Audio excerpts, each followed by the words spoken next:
دنیا کے نقشے پر ایک ایسا ملک بھی موجود ہے جو صرف ایک سرحد کا نام نہیں بلکہ دو عظیم برِاعظموں کا سنگم ہے۔ ایک ایسا ملک جس کا ایک پاؤں ایشیا میں ہے تو دوسرا یورپ میں۔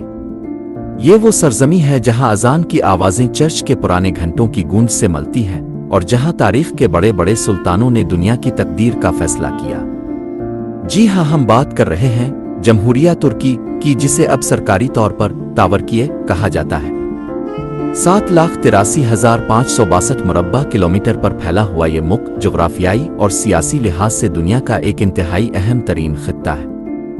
جب ہم ترکی کے گہرے سرخ پرچم کو دیکھتے ہیں تو اس پر چمکتا ہوا سفید ہلال اور 5 کونوں والا ستارہ صدیوں پرانی عثمانی شان و شوکت اور قربانیوں کی یاد دلاتا ہے۔ یہاں کی سرکاری کرنسی ترک لیرات ہے، اور اگرچہ دنیا اکثر استنبول کو اس کا مرکز سمجھتی ہے، لیکن اس کا حقیقی دارالحکومت انقرہ کا خوبصورت شہر ہے۔ 8 کروڑ 60 لاکھ سے زائد آبادی کا یہ ملک آج دنیا بھر کے سیاحوں، تاریخ دانوں اور سیاست دانوں کی توجہ کا مرکز ہے۔ ترکی کی سب سے بڑی وجہ شہرت اس کا وہ تاریخی پس منظر ہے جس نے مشرق وسطیٰ اور یورپ کی تاریخ کو بدل کر رکھ دیا۔ یہاں کے بین الاقوامی سیاحتی مقامات جیسے آلف صوفیہ، کپادوکیا کے آسمان پر اڑتے ہاٹ ایئر بیلونز اور پاموکالے کے قدرتی سفید چشمے دنیا بھر کے انسانوں کو اپنی طرف کھینچتے ہیں۔ یہاں کا قومی کھیل فٹ بال ہے، جس کے لیے ترک عوام کا جنون دیکھنے سے تعلق رکھتا ہے، جبکہ ان کا روایتی کھانا یعنی ترکی کباب اور میٹھے میں بقلاو پوری دنیا کے ذائقوں پر راج کرتے ہیں۔ لیکن ترکی صرف سیاحت اور کھانوں کا نام نہیں ہے، یہ ثقافتی ورثے اور مستقبل کے ایسے میگا پروجیکٹس کا امین ہے جو آنے والے وقت میں دنیا کا نقشہ بدل سکتے ہیں۔ ترکی کی اصل طاقت اور اس کی جادوئی حیثیت اس کے جغرافیے میں چھپی ہے۔ یہ دنیا کے ان چند ممالک میں شامل ہے جو ٹرانس کانٹیننٹل یعنی بین براعظمی کہلاتے ہیں۔ ترکی کا تقریباً 95% حصہ ایشیا میں واقع ہے، جسے اناطولیہ کہا جاتا ہے، جبکہ اس کا باقی 5% حصہ یورپ میں ہے، جسے تھریس کا نام دیا گیا ہے۔ ان دونوں حصوں کو جوڑنے والی کڑی کا نام آبنائے باسفورس ہے، جو دنیا کی سب سے اہم ترین آبی گزرگاہوں میں شمار ہوتی ہے۔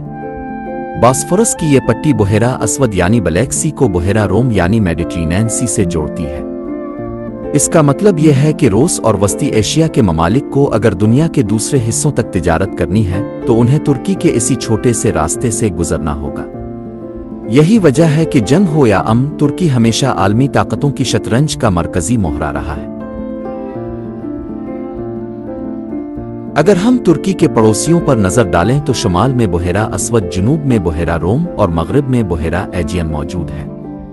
اس کے ساتھ ہی اس کی زمینی سرحد یونان، Bulgaria, Georgia, Armenia, Iran, Iraq اور شام سے ملتی ہے۔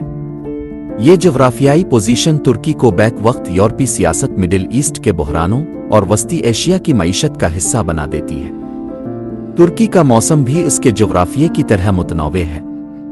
جہاں ایک طرف انطالیہ کے ساحلوں پر گرمیوں میں سورج چمکتا ہے، وہاں دوسری طرف اناطولیہ کے پہاڑوں پر سردیوں میں میلوں دور تک برف کی سفید چادر پھیل جاتی ہے۔ یہ جغرافیہ ہی ہے جس نے ترکی کو ایک مضبوط دفاعی اور تجارتی قلعہ بنا دیا ہے۔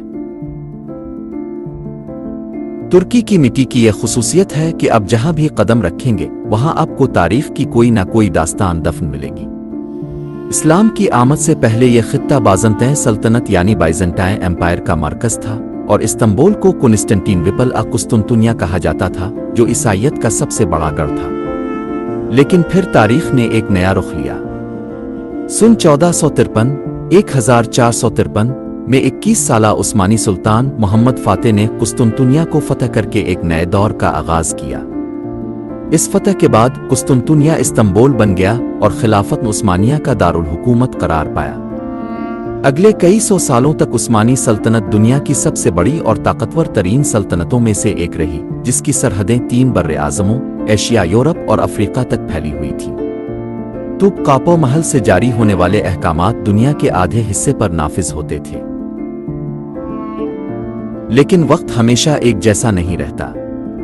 پہلی جنگ عظیم کے بعد خلافت عثمانیہ کا خاتمہ ہو گیا اور ترکی کے بڑے حصے پر اتحادی افواج نے قبضہ کر لیا۔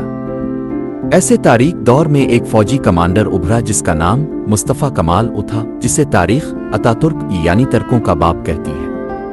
اتاترک نے ایک طویل جنگ آزادی کے بعد سن 1923 1923